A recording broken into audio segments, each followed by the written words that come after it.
We're going to be talking about corporate insolvency in Canada. And to help us kind of break down this topic, we have with us an expert in Canadian business law and insolvency. It's a pleasure to be here. So to get us started, when we talk about insolvency, And we actually have a really helpful guide here called Understanding Corporate Insolvency, a guide for Canadian small businesses. I think when a lot of people hear insolvency, they kind of freeze up a bit, right? Right. What does that actually mean in the Canadian context?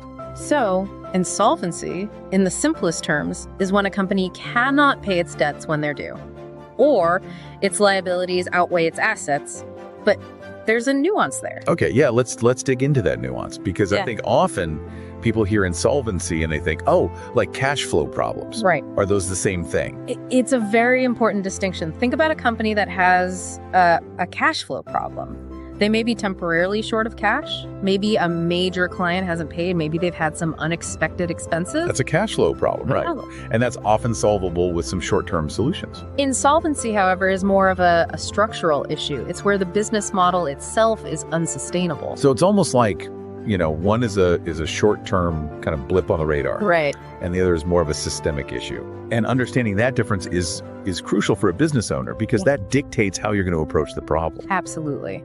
Think of it this way. If a company ignores the early signs of insolvency, it's like having a small crack in a dam, and it just gets bigger and bigger. Until eventually you have this catastrophic breach. Right. Early intervention is key. So early intervention is key here. And studies actually show that businesses that address financial distress early on are actually significantly more likely to restructure and survive. There was a study that showed that businesses that act when they first notice, let's say, a consistent decline in sales, have a 40% higher chance of recovery. Wow. That's huge. Yeah. So, burying your head in the sand is definitely not the way to go. No. It's about recognizing those early signs and then taking action. Exactly. Okay, so let's say, you're a business owner and you're listening to this. And maybe you're starting to feel a little bit uneasy. What are some really concrete warning signs? How do I know if my business might be headed in that direction? Well, it's a little bit like noticing that, maybe there's some issues in a building. You may not see the cracks in the foundation right away, but maybe, a door is sticking. Okay. Or there's a little hairline fracture in the plaster. So what are those cracks, those hairline fractures when we're talking about business? Right. So some of the most common warning signs, one of the things we touched on earlier was cash flow problems. Right. That's probably, the most obvious. If you are constantly juggling funds, if you're delaying payments to suppliers, maybe even missing payroll, that's a serious red flag. It means your business is really struggling to, generate enough revenue to cover its operating expenses. Yeah, I would imagine those are things you definitely don't want to be putting off. If those are happening regularly, that's a big deal. What about pressure from creditors? Is that another thing that might be a sign? Yeah, absolutely. As financial distress kind of deepens, creditors tend to get a little more vocal. Right. So you might notice that you're getting more collection calls, you're getting more overdue notices. You might even start seeing legal threats. Oh, wow. Right. And that's a clear sign that, you're having trouble meeting your financial obligations. Yeah. Those are all, they all point to that same kind of... The core issue where something's not quite adding up, right? Exactly. And the other thing, we see quite often is declining sales. So, every business has its ups and downs. Right. You might have a bad month. Right. But if you start to see a persistent downward trend, that's often a symptom of something a little bit more serious. So it's about looking for the patterns and not just the one-offs. Exactly. Like one late payment might not be the end of the world. Right. But if it's every month, right, then we gotta take a look. Exactly. And that's, again, where that early intervention comes in. Right. It's so important to act quickly when you see these signs. So let's talk about that early intervention. Okay.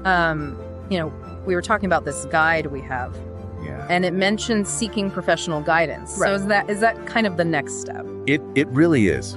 If a business owner is seeing these warning signs, the worst thing they can do is, bury their head in the sand and hope it goes away. Right. The sooner they can, consult with an expert, the better. Talk to a licensed insolvency practitioner. And what does that person do? What can they do that maybe I can't just do on my own?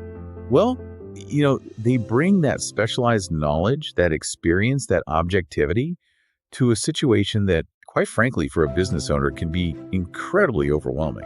They can really kind of come in, assess the situation, identify what, restructuring options you might have. So they can hold your hand through the process a little bit? Yeah. It can be, you're dealing with legal stuff, you're dealing with finances. It can be a lot to handle. So they're there to kind of walk you through that. Exactly. Okay. But they're also, an advocate for you. They're working in your best interest. That's good. That's good to know that you have somebody on your side during a time like that. Right. Because it can be a very stressful and emotional time. Yeah. Having somebody there who's been there before and knows the ropes can be incredibly valuable. Okay. So let's say, we've taken that step. We've reached out, we've talked to a licensed insolvency practitioner. Right.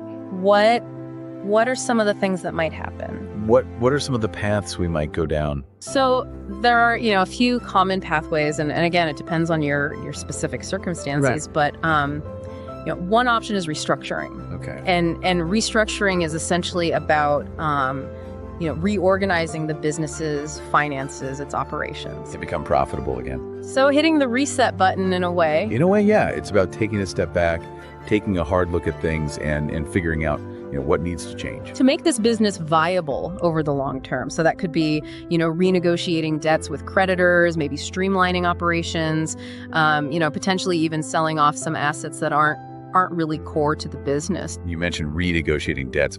What does that actually look like? So there are a couple of things. One approach is debt consolidation, where basically you take out a new loan to pay off multiple existing debts. Okay.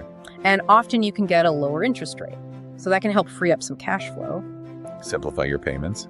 Another option is to, work directly with your creditors and restructure those payment terms. Okay. So maybe that means extending some deadlines. Maybe it means negotiating a lower balance. Right.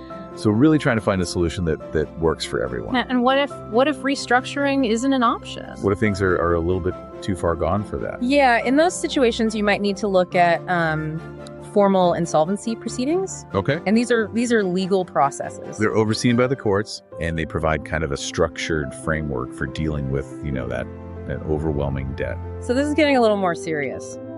It is definitely, And a more serious step. But it also comes with, certain legal protections. For both the business owner and the creditors. Okay. So one of the more common formal processes is receivership. And that's where a court-appointed receiver will actually come in and take control of the company's assets and operations. Right. And their job is basically to assess the situation. And determine the best course of action. So they're kind of like brought in as a neutral third party to kind of see what's going on. Yeah, they come in, they look at everything with a fresh set of eyes. And they might decide, okay, we're going to sell some assets to repay creditors, or maybe we can restructure the business and then, sell it as a going concern. Okay, so it's not always about shutting down the business completely? Not at all. There's other options on the table. Right. And then, of course, there's bankruptcy. And that's kind of, right, seen as the last resort. And that's where the business assets are liquidated to pay off the creditors. And then the company ceases to exist. Okay. But, it's important to remember that even bankruptcy can provide a fresh start. Yeah. For the business owner. Right. It's an opportunity to kind of, learn from what happened, maybe take some of those lessons and start something new. Well, this has been incredibly insightful. Thank you so much for walking us through this. Any final thoughts for our listeners out there before we wrap up? I think the key takeaway here is that knowledge is power. Especially when we're talking about insolvency. Right. The more you know about, what to look for, what your options are, what the potential outcomes could be, the better. Right. You're giving yourself a fighting chance. And you're able to make, more informed decisions. That's great advice. Yeah. I think that's a great place to leave it for today. So thank you again for joining us. It was my pleasure. And to our listeners, I hope this has been helpful, giving you some things to think about. Insolvency can be a really daunting topic, but, it's not the end of the world. And having the right information and support can make a world of difference. So thank you for joining us on another deep dive, and we'll see you next time.